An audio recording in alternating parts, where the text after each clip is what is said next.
অলিম্পিকে পদক না পাওয়ার হতাশা দূর করতে নতুন পরিকল্পনা হাতে নিচ্ছে Bangladesh Olympic association BOA। 2028 Los Angeles Olympic target করে এখন থেকেই প্রশিক্ষণ পরিকল্পনা কর্তাদের। তবে সেই মিশন বাস্তবায়নে সরকারের সহযোগিতার বিকল্প নেই বলে জানিয়েছেন BOA কর্তারা। ২৬ জুলাই প্যারিসে পর্দা উঠছে অলিম্পিকের ৩৩তম আসরের। বরাবরের মতো এবারও অংশ নেবে বাংলাদেশ।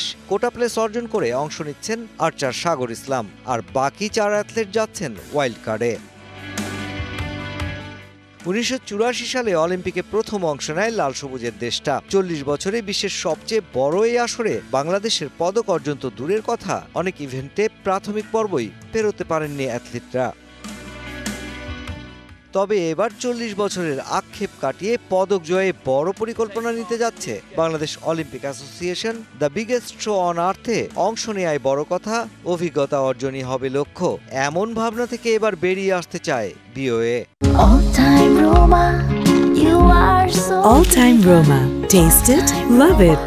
5 বছর আমাদের ক্রীড়াঙ্গন কোন জায়গায় থাকবে, তো সেই ক্ষেত্রে একটা আলাদা একটা বাজেট করে ওইভাবে প্লেয়ার সিলেকশন করে ফেডারেশনকে ঠিক করে আমাদের ট্রেনিংটা করাতে হবে। যদি ওই পর্যায়ে যদি আমরা না আসতে পারি, এই ওভারনাইটের মধ্যে কিন্তু মেডেল পাওয়া সম্ভব না। এই টার্গেটের মধ্যে কোন ডিসিপ্লিনগুলো আসতে পারে তার স্টেপটা আমরা কিন্তু অলরেডি স্টার্ট করেছি। এখনই মন্ত্রণালয়ের সাথে বসে আমরা একটা সুদূর প্রসারী 28কে টার্গেট করে আমরা এই ধরনের প্রোগ্রাম নিব। অলিম্পিকে অংশ নেওয়া মানেই বিশ্ব সেরাদের মোকাবেলা করা, সেখানে প্রস্তুতিটাও হওয়া চাই বিশ্বমানের। সে জায়গায় নানা কারণেই বরাবরই পিছিয়ে বাংলাদেশ। সরকারের সহযোগিতা ছাড়া যা সম্ভব নয় মোটেও। 6 থেকে 8 বছর আগে থেকে সেই অ্যাথলেটকে টার্গেট করে বা ওই ডিসিপ্লিনকে টার্গেট করে আগানো উচিত।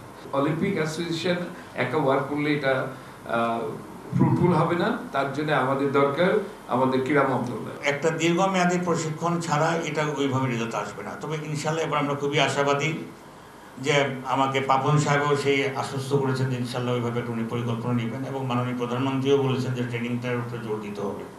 ১৯৮৪ সালে যে লস অ্যাঞ্জেলেসে শুরু হয়েছিল বাংলাদেশের অলিম্পিক যাত্রা, দ্য বিগেস্ট শো অন আর্থে ২০২৮ সালে লাল সবুজের পদক যাত্রাটাও শুরু হোক সেই লস অ্যাঞ্জেলেস থেকেই। Mushfiqur Rahman, BBC news, Dhaka.